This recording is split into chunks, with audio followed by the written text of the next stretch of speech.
আমরা কেউ সংবিধান সংস্কার পরিষদের সদস্য হিসেবে নির্বাচিত হইনি। আসসালামু আলাইকুম রহমতুল্লাহ। আজকের এই ঐতিহাসিক দিনে আমরা মহান আল্লাহ রাব্বুল আলামিনের দরবারে শুকরিয়া আদায় করছি। দীর্ঘ 16-17 বছরের ফেসিবাদ বিরোধী গণতান্ত্রিক সংগ্রামে অনেক রক্তদানের মধ্যে পাড়ি দিয়ে আজকে আমরা এইখানে উপনীত হয়েছি। সবাইকে আমরা দলের পক্ষ থেকে আমাদের মাননীয় চেয়ারম্যানকে স্বাগত জানাই।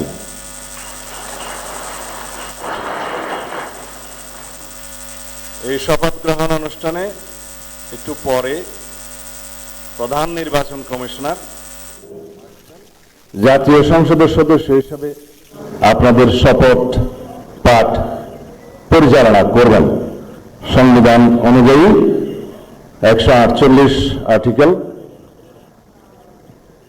2A অনুসারে স্পিকার এবং ডেপুটি স্পিকার অথবা তাদের মনোনীত প্রতিনিধি কর্তৃক 3 দিনের মধ্যে যে শপথ করানোর বিধান রয়েছে সেটা পার হয়ে যাওয়ার পরে পরবর্তী 3 দিনের প্রথম দিনে সাংবিধানিকভাবে সিইসি প্রধান নির্বাচন কমিশনার এম্পাওয়ার্ড ক্ষমতাপ্রাপ্ত হয়ে তিনি আজকে শপথ পরিচালনা করবেন। বিধায় আমরা সদস্যদের শপথ পত্র বা ঘোষণাপত্র এই সাদাটাতে আমরা দস্তখত করব শপথ নেয়ার পরে। এখানে আপনাদেরকে বলা হয়েছে আমি ...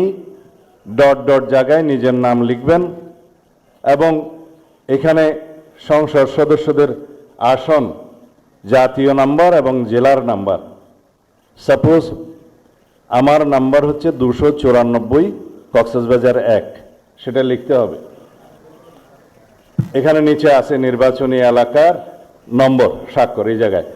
এর বাইরে আরেকটি এই স্কাই, এটা সবুজ না স্কাই, নীল কালার যে ফর্মটা আছে এটা সংবিধান সংস্কার পরিষদ সদস্যদের শপথ ফর্ম। আমরা কেউ সংবিধান সংস্কার পরিষদের সদস্য হিসেবে নির্বাচিত হইনি এবং সংবিধানে এটা এখনো ধারণ করা হয়নি। গণভোটের রায় অনুযায়ী সংবিধান সংস্কার পরিষদ গঠিত হলে সেটা সংবিধানে আগে ধারণ করতে হবে এবং সংবিধান সংস্কার পরিষদের সদস্যকে কে শপথ নেওয়াবেন সেটা বিধান করতে হবে এবং কোন এরকম ফর্ম এটা সংবিধানে নেই। এই ফর্মটি 3য় তফসিলে আছে, সাদাটা। এইরকম তখন একটা ফর্ম সংবিধানের 3য় তফসিলে আসবে। সেগুলো সাংবিধানিকভাবে জাতীয় সংসদে গৃহীত হওয়ার পরে তখন জাতীয় সংবিধান সংস্কার পরিষদের সদস্যদের শপথ নেয়ার বিধান করা যাবে।